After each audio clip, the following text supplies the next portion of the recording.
Paul Goettler, I met Paul Goettler a year ago, maybe 2 years ago. A little over a year ago. By accident, we were campaigning for my daughter, Natalia. Yep.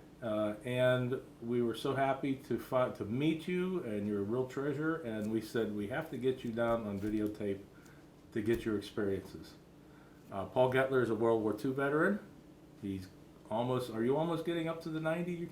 I'll be 90 next Tuesday. Next Tuesday. Next Tuesday, I'll be 90. Wow. Yep. So you're still a June baby. I'm still yeah. I'm a June baby too. July 2nd. Congratulations. Middle day of the year, July 2nd. July 2nd. July 2nd. Pittsburgh 15210. And this is Carrick. Carrick, PA. Carrick, PA. Carrick, PA. How long have you lived in Carrick? Well, 80 years. 80 years. So, yeah. Well, 10 years. Like so you were 9 years old when you moved there, in the Carrick. When at Carrick, I was 10 years old. 10 years old. Yeah. So September of 34. My birthday's in July. Wow. So, yeah. So did you always live in this area, this location? Yeah. Oh, yeah. In fact, I'm in this house. It'll be 63 years. 63 years. 63 years. Wow. That's Yep. that's amazing. What's your earliest memory of your childhood? Oh, Jesus. I don't know. You can't go back that far. The only thing that I can tell you, how I got my nickname, Okay, tell me, what is your nickname? Moke. Moke. Okay, Moke. tell us how you got Yeah. Moke. Well, I heard that so many times in the last couple of weeks. So how you get it? I said, well, I've had it. I said, when I was 2 years old, my dad worked in a mill. Mhm. He'd come out in the porch, he'd get done eating, he'd sit over in the porch, you know, reading the paper, this and that. Then he'd go, well, I forgot my cigarettes. Didn't get my cigarettes. Like I say, I was 2 years old. Again, I'd come out with cigarette in my, me Moke, and then on Moke. That's where I got the name Moke, nickname Moke. So your father worked in the mill? Which mill? He worked down J&L's. He was a rolling engineer. Rolling engineer. Yeah, he's one. He got killed in 1931. 1931. In the mill? 1931. And it's a funny thing. Oh, I must go along with that. And one day he was doing back digging coal back in the saddle between Middle Street and Penn Street. Uh-huh. And I was about 7.5 years old. So I went back with him. He had a day off or something. And well, my dad was only 30 years old. Anyhow, we went back there. And he's sitting there, he was 200 pounds, big guy, he had his legs crossed. He was digging on the side of a hill. Well, the day before it rained, and all this slime come down, the mud come down, and covered him up with his hips. And I was covered, my legs. He pulled me out. I lost my shoe and stocking. He said, go get help. I went and got help. At the time, I went to Mr. Stein, Mr. Pill, and a couple other people. They got clothes and that. We come down, and the ground was level. He says, he must have got on. I said he couldn't have got on. He was covered in mud up to his hips. Now they started digging. They went down about 20, 25 feet. They were ready to give up. They dug a little bit further. Here they finally seen the blue of his work shirt. Oh my goodness. Now, if I'd have been with him a couple more minutes, he was sitting on a mine shaft, suck him right down in. So he was in the mine shaft. It was in a mine. He was sitting on a mine shaft. Imagine, why did he pick that spot after all them years? Like I said, somebody was with me. I went to get help, and I come back. If I'd have been with him a couple more minutes, I'd have went down with him. So this was like a bootleg coal mine. Yeah, People would go and it's Frank Coal, and everybody started digging coal. And then he went back to get coal, and they asked, why the heck did he go back and dig coal?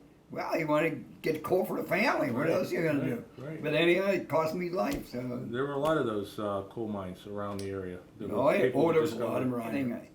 So what was it like living in Carrick when you were young? Were there many houses around? It was a lot of difference. The guys I grew up with, they were out of this world. There was never no fighting, no arguing, no nothing. We had our ball field down here in the hollow where the waterworks is here. Yes. They were in one big basin. We didn't have to worry about no cars. We had our own field down there in the field down right in the bottom of this hill here. We had never no trouble. Everything was different. We mind our own business and peaceful. It ain't like it is today. Did you have any baseball equipment? Did you have any bats and gloves and balls? And Back in them days, anybody had a bat, he was a rich kid. And the only one had it was Jimmy Golf lived here. He had it. And you see them fingers? Yeah. Wow. In our day, we didn't have no gloves. They had the mush ball. That's a big one with the seam on the outside. Yeah. And that's where he got it. And then beside he the only one that had a bat. Well, what we we either had a pick handle or a branch of a tree. Oh. That was our bat. That we come up the hard way because nobody had nothing in them days, Sure, yeah, you know. right. So, but that's why I got all these stovers. Were there many houses around this area? When I moved here, Beck's Run was a mud road. No kidding. That was a mud road back in '34. Yep. Well, all the old houses, well, half of them are gone now. And this is here. Mr. Rayner was here yet. Yeah, he built this in '22. And this house next door. Now it was all wooded area up here. It was all wooded area back in the '30s. And this house was only built in '42. Well, Carrick Avenue there now, they're old houses. They were here. But Beck's Run is still the same. But half the houses are gone. They were so dang old, you know. Yeah. Other than that, that's all I can tell you. So you still remember when Beck's Run was a winding road going Oh, all the that way was a down? mud road. Oh my Mud God, road. yeah. What year did they straighten it out? It was in the '30s, because WPA worked on the road. Oh, really? WPA. Yeah, right. But anyhow, I'd say maybe 35, 36 they started paving. Mm-hmm. Yeah, because I know it was mud road, because I remember we moved from Mungletine over here back in September of '34. When we met last year, you told me the story of how you went to Baldwin High School. Yep. Would you like to tell me about that again? Yeah, Go ahead. okay. Now, anyhow, I went out to Baldwin the first year, Yes, back in '39. yes. Okay, so the next year I went out again, and I'm waiting there, and they didn't call my name up for a room. So I had to go down to the office, and Mr. Maley says, what's wrong? I says, well, I said, they didn't call my name out for a room. He said, what's your name? I said, Goettler. He says, oh, you live in the city? I said, yeah. He said, well, we took anybody the first year. I said, well, why didn't you tell me that in the first place? Anyhow, back in them days, the city school was higher learning than the township school. Uh-huh. So I come back, I had everything over, everything I learned out there, I had to take over again. Okay. In other words, I was supposed to graduate in '42. Yes. So I figured that. So 43, you know, Yeah. I went to service and So you went into service in 1943. 43. How old were you? 19. 19. I was just 19. 19. So Yeah. you left for the service in 19.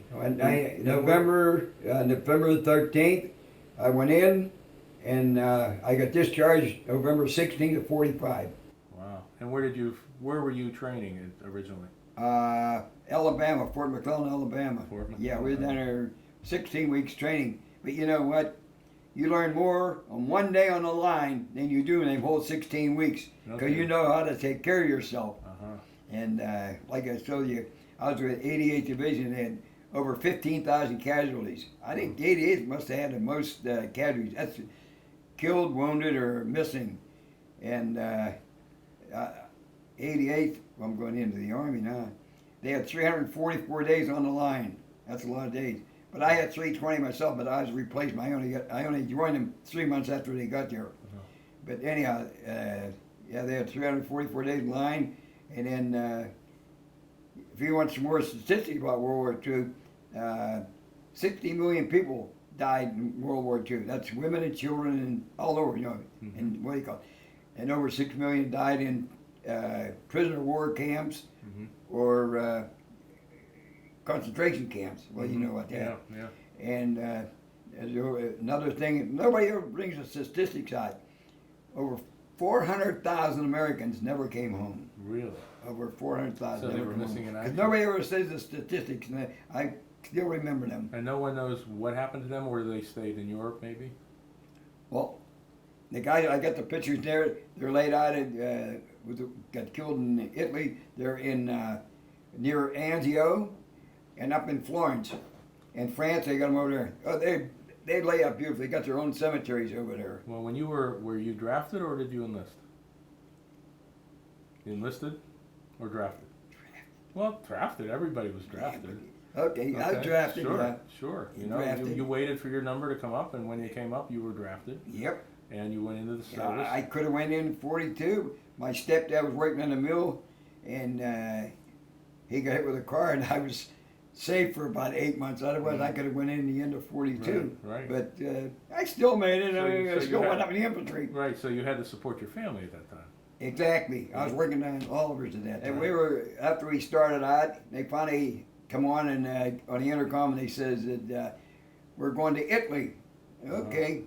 So we landed in Naples. Uh-huh. We landed in Naples. There was ships. Well, the Germans bombed the heck out of them. There was ships capsized in there, and we got in there. Let's see, was it April, March, April? I guess beginning of May sometime. Yeah, and we got on a train. We went up to Conchiano's farm. That was Mussolini's son-in-law. They called it the dairy farm. And that's where you waited to be placed. You were replacement. And then you either went to the 88th, the 34th Division, the 3rd, the 36th, or the 45th, or the 91st, or the 85th. And anyhow, remember these guys ready to go back in their outfit, and one guy says, "I hope you guys don't go to the 88th." Why? Because when they go back for a rest, they don't go back far enough. They're in artillery range coming in. Oh. So who was the only one? Goettler was the only one who went to the 88th. My buddies most of them went to the 34th. I was the only one. But anyhow, they all survived but one that I know of. And they say I joined them. They called me out, and I joined them when Angio Casino broke loose. Okay. About a day or two after Angio Casino. And then a little over a week later, we took Rome. Uh-huh. They said it was news all over the world. The first major capital of a country taken in World War II. Uh-huh. Okay, big. 2 days later, we had a forgotten front. D-Day, for a good reason. It was D-Day. So I said, nobody ever brings that up. I asked people, you know what happened 2 days before D-Day? No, that's when we took Rome. That's beside the point. Anyhow, I was with him about 60 miles north of Rome, and we come up the line. We was at Tarquinia, and so we were there for a couple of days, and then they're ready to go back in the line. Here they must have got guys back from the hospital or something. They were at full quota. Well, being the last one in Company C at 349, they sent me back to the Repo. So I'm back to the Repo a couple of days. They sent me to 2nd Battalion near Volterra. They took a heck of a beating there. And I joined G Company, and I stayed with them the rest of the war. And then we're going through this here, we're up in northern Italy there, and we're going through this little town, and people are here, "Hey, la guerra finito, the war's over." Well, we can't take her word for it. It happened to be my mother's birthday, May the 2nd. So anyhow, we're going there. We were so far ahead. We were going 5 hours after the war was over. They had a heck of a time catching up to us. We were way out of front. And they finally go, "Hey, you guys, the war's over." We just look at each other. "It's over." Like here, they had all been over here, but we just looked at each other and said, "It's over. We're hopeful." When you got out of the service, did you meet your wife right away, or did you? Oh, that's a good one. I've been telling people about this. Anyhow, I tell my kids, there's a reason why things happen. I come home, and my mother and is coming home. I knocked the door. I said, "Mom, I'm home." And so here, get a phone call. Here, a girl by the name of Claire. I knew her before I went to service. And my mother says, "There's a lady on the phone there." Anyway, Claire said, "Paul, you're going to have a corn roast." I says, "How did you know I was home?" She says, "Somebody seen you." She said, "We're going to have a corn roast. We're going to have girls over here, this and that." I said, "I ain't got no car." So my buddy Jimmy here, he was in service. He had the car. "Well, bring him." I went over, and there had about 6 or 7 girls there. I just looked at one. And I got the picture in my wallet here yet, the day I met her. It was beginning of September of 45. I wasn't discharged yet. I was home, and because of so many getting out of service. And anyhow, this girl says, after it was done, she said, "You want to take her home?" I says, "I ain't got the car. Jimmy got the car." I said, "Where does she live?" "Elliot." I said, "Where in the heck is Elliot?" So anyhow, Jim said, "Okay." So anyhow, on the way over, I asked her if she goes steady with anybody. She said, "I'm engaged to a sailor." I said, "I'm a goody good." She was a goody good girl, because that was puppy love. I mean, high school, this and that. And I said, "Oop, that's what I like about you. Think about the other guy." But anyhow, we get down West End, we get a flat tire. I said, "Oh my God," and it's true. So I met her mother 1 o'clock in the morning. I had a good wait. But anyhow, her mother stayed in the kitchen. The last one got in a roost because she had two sisters, a brother older than her and a brother or sister younger than her. So I give her my phone number. She called me the next day. She says, my mother liked it. And I said, uh-oh, here we go. Now, did she believe the story of the flat tire? And, well, yeah, well, hey, she was such a goodie. And then, anyhow, okay, I might have seen her once or twice. And I had to go back October 16th. I had to go back to Fort Leavenworth, Missouri to get discharged. Oh. Okay, I had all the way there, 600 miles to get discharged. I was there 1 month. And then I come home, you know, I called her up this and that. And then this Clara that invited me to the corn roast, she called me up, she says, hey, Paul, Marie wants to know what you're going to do. I said, what do you mean what I'm going to do?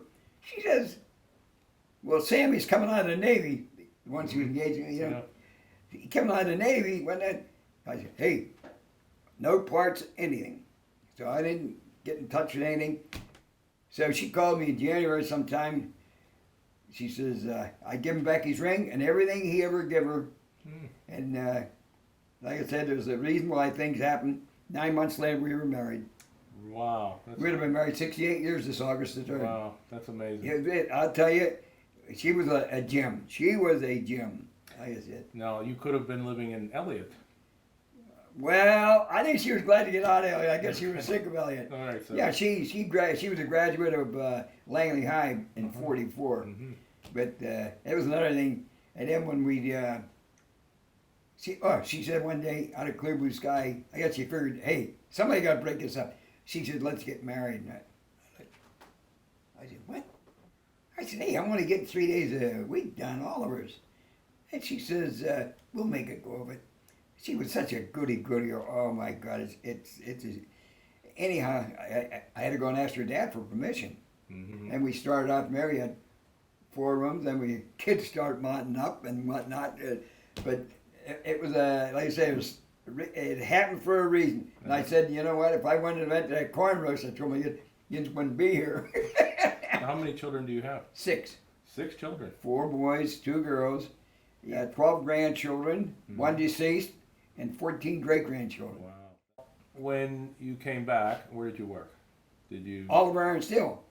And how long did you work at Oliver Iron and Steel? Well, I worked there before. Uh-huh. But when I come out, and we didn't ask for no fanfare or nothing. I took it easy for 2 weeks. Uh-huh. And back in them days, I think they said if you don't go back to your job within a month, you could lose the dang thing. Oh. So anyhow, I took it easy for 2 weeks. I went back to work, and that was what, December, yeah. And 2 months later, they go and strike on it. So we was on strike a couple months. But then, okay, went back to work. That's when we got married, August the 3rd. And I said, what the heck is this? So anyhow, my brother-in-law, he wasn't my brother-in-law yet, he drove a truck for Duquesne Brewery. Mm-hmm. And he said, it was November, he says, November of 46, he said, well, they're hiring down here. November the 20th, I went down, I got hired the same day, and I was with Duquesne Brewery, so they went down December the 8th of 72. Right. And so you worked at Iron City? I worked at Iron City, they hired me at Iron City, and you had to wait so much time to get your benefits and all that. Mm-hmm. And just by luck, I finally made it. But I had 13 years there, but I had 40 years in the brewery, so 27 and 13. Wow. So I retired March of 27th of 87. No, so I was retired 27 years. 27 years. 27 years this last March. No, so you worked, how long were you married? 68 years, you said? We had 60 years together. Uh-huh. 60 years. Yeah. 60. We were married August 3rd. She died October, so 60 years. We'd have been married 68 years this August the 3rd. So I know that you used to drive for Meals on Wheels. Oh my God, yeah. How long were you driving for Meals on Wheels? 21 and a half years. 21 and a half years. 20 and a half years, yeah. Now last year, something really good happened to you. You got a high school diploma. Oh my God, yeah. I told the people, I said, you think I'm dumb, huh? I said, no, I don't know whether, do I have to go get a job or do I have to go to college? They laughed. I said, finally, waited 70 years. 70 years. That was quite a event. It's a good thing. And this here, and that was through this here, that luncheon that Jay crossed it through. Right. And that was through that. And it's like, you sit right up there. Right. That's how that guy was there. And I, what the heck's going on here? It was only me and him had called. And oh my God, I mean, it was amazing. I was stunned. So after the ceremony of you getting your high school diploma, you had another luncheon, and show us what you were presented with this proclamation. Oh, yeah, there it is. You want to read it? Read that something. Well, I want you to hold it up, and we'll read it together. It says, "This is from the Senate of Pennsylvania. Congratulations." Could you read this? Whereas, Where are you at now? whereas the Senate of Pennsylvania notes with pride that Paul C. Goettler was honored. Go ahead. With the high school diploma during a ceremony which was hosted by the Pittsburgh Public Schools. What's interesting is I remember your son saying, "We thought we wouldn't have a high school graduation to attend this year," and they attended yours, your high school graduation. So that was quite impressive, the ceremony that they had. Yeah, it was. It's I was surprised. Yeah. Recently, I've been talking about people about all the stores up in Carrick. You know, We can this talk and that. about this. Let's look I at some of the says- things you remember. Well, I says, I'm not that goddamn old. I said, but I still remember the stores. We'll go with Emmerich. Emmerich was always there. Yes. There was Lesker's and Tillett. There was two meat markets along that line. There was Schwab. Briggs had a drugstore in there. Mhm. Cralo Mon- Saloon. There was a saloon right where Anthony's Pizza is. Uh-huh. That was the Cralo Bar. Okay. There was a Carrick Hardware in there. And there on the end there was a hospital. It was a barbershop that stripped down. Well, you know where Joe Lauterbach dental Yes, thing is? yes. That was the original Carrick Bank. Yes, it was. Okay. Across the street was Sam Hazelbart's Yes, it was. hardware store. Yes, it was. Okay. Then come up further, across the street from the Concord Church. What do you got, that Oasis Yes, thing here? Oasis, yes. Well, right next door, that was Einweg's Bakery. Uh-huh. And then on the other side, I think they got trying to make a pizza joint in there. Yes. That beat up. Yes. That was a Butler store back. What's a Butler store? Butler? It's the same as A&P or whatnot. Oh, really? Butler. That was a Butler store. And then, well, you know where Harry's at? Yes. That was Ed Werner Moving. Yes, it was. Well, you knew that. Yes, Okay. I did, yes. And then, well, the bar there, I know after, I don't know before that who had it, but Glass Bar was their Glass Bar. And then where the, was it mini market there? Yes. Bilsing had an old wooden building there in the corner, Mhm. beer distributor. Mm. And then Neckerman's had a, what do you call it up there too, a baker shop. But I don't know where. And then Mac's Market across the street from where the garage door here is. Mhm. And then where them three things are where Marlene lives, Mac's had a market there, Mac's Meat Market. Mhm. Then Mr. Schranz had a meat market there. Schranz Meat Market. And then, well, actually, what do you call it? Steggert's barber there. Mhm. And then the guy Berger, I know he was with Mr. Briggs' pharmacy, but he had his own drugstore right next door there, next to where Stegert. That was Berger's pharmacy. And then on the other side of the bowling alley, that small building there, I think back then in the middle 30s was, I think the 29th Ward Democratic headquarters in there. Okay. And later on, Ted Walsh had a plumbing and heating in there. Okay. Now there's Park Motors up there. Parkman, that was there, yeah, well, that was there, but I don't know who had it there. But Frank Reno had it way later. Uh-huh. He was a hell of a nice guy. Oh, what a guy he was. Now, do you remember Stanley Parlors? Because Carrick Bowling Lanes on top of the building, it says Stanley Parlors. Yeah, we owe Stanley. Had to go to Stanley, yeah. Yeah, so that's what you remember, Stanley Parlors. Oh, that was way back there. But yeah, bowling. Hell, I mean, I didn't bowl until 89 years later. But then they had the bar in there. Uh-huh. And Bodie and McCauley took over. That was way after the war. Now, do you remember Summer Rocks? I was just going to come to that. I was coming up Okay. the right. Okay. And I said to the people, I said, you know that shopping center up there? Mm-hmm. Yeah. I said, that was Summer Rock. It was sit up the hill there, around almost where Rite Aid is. Right. They had a big funeral home there. There was two houses sitting on a corner, Mm-hmm. but they had Summer Rocks there. And then Chuck Einar had the drugstore on the other side where Woody called next to where Woody called is here. Mm-hmm. And then Harry Gratzer had a meat market where Dougie's Den is. Oh. That was Harry Gratzer's way. Yeah, that was Harry Gratzer. And old Max Fuchs. Well, you know where the barbershop is, Norman's Barbershop? Yes. That was old Max Fuchs. Uh-huh. And next door was, that was a bar and herb too. That was Larson's, I think, or That something like that. I don't know what they. And then top of the hill here, that was Ernie Funeral Home. Uh-huh. Do you remember the Melrose? Oh, Jesus. Heck, yeah. And the drugstore there in the corner, Mhm. you had Hell Boots over here. Not Hell. Abel's, you had Abel's here. Hell Boots over there. You had Vitelli's on the other corner. And, well, you had the barbershop. You had Richard there. You had Dan Bunny. Then you had the, what do you call it? It's still up there yet.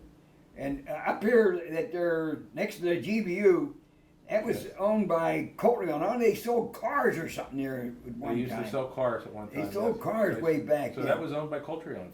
That's right, they had Coleon. You I'm think pretty sure Coltreons? I'll have to Coleon's ask- in there. I'll have to Yeah. ask. Because all the rest of them were in the milk business. All the other Coleons. Yeah. Yeah, and well, in there, that used to be where that parts taken to is. Pittsmont. That was Donahue's years once before. What did they sell in there? Donahue's store. Oh, the one that was downtown. The same, one? yeah, just Same like one? your A&P, this and that, No yeah, kidding. over there. And then there was a Landefeld store there somewhere too.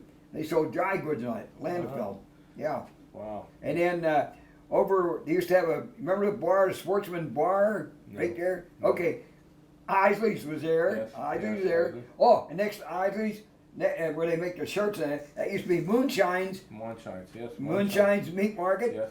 Okay, then Jerry McCann had the bar, McCann's Bar, Mm-hmm. and then up further, where the karate higgity is, Yes, yes. that was another A&P. No kidding. That was an A&P. Yep. Wow. Tony Fortunato, remember he was the manager there. Mm-hmm. And next there, that's little saloon, what do you call it? Years ago, that was Ciardi's. He had a little fruit stand there, No kidding. fruit and that. And then another one next door to that was Stallings, same as Isley's, sold ice cream and that. Yes, yes. And then you know the in the corner of Sankey, that pizza joint. Yes, a pizza, yes. That was a Barge one time. No. That was a Bards, Barge. Bards. Barge. That's another ice cream. So you had, I know Bards from the south side, so you had Bards, you had Isley's, you had another place selling, so Barge. it was quite a Yeah. business area. Yeah, that was yeah. So you think that somehow the Giant Eagle and the remember Rexel drugstores? Oh, and where Mike Deere is there now. Yes. Okay. Yes. Well, that actually I was able. But next time, I forgot the main guy, Bradley Smith Hardware Store. Uh-huh. Bradley Smith, and then down up from 2 doors up, next to the Sloan McCann's, that was another Carrick Hardware. There was a Carrick Hardware. Maybe they still go by They still Carrick go by Hardware. Carrick Hardware, yes. Okay, Yeah. well, they had 2 of them. They had that one up here and Wow. one out there. You know where the first Giant Eagle store was in here? Where? Around here? Where? When I go in, you know that True Value in around the bend, Mount Auburn? Yes. Yes. Every time I buy flowers, I said, you know what? I said, you know this was the first Giant Eagle? No kidding. Huh? I said, yeah. Because I used to sell papers. 1937. My lot was Bon Air. It was like Halloween every night. They had them old gas lights out there, and Yeah. back at 37, holy man. Well, our thing was, Huntinger had a confectionery store on the corner of Reefer Street there. But anyhow, that was the first store where they come around with a buggy. Well, Paul, I think we're just about done here. Yeah. All right, Paul. Thank We you just very thank much. you, good Lord, we're here. That's all I can Thank you say. very much.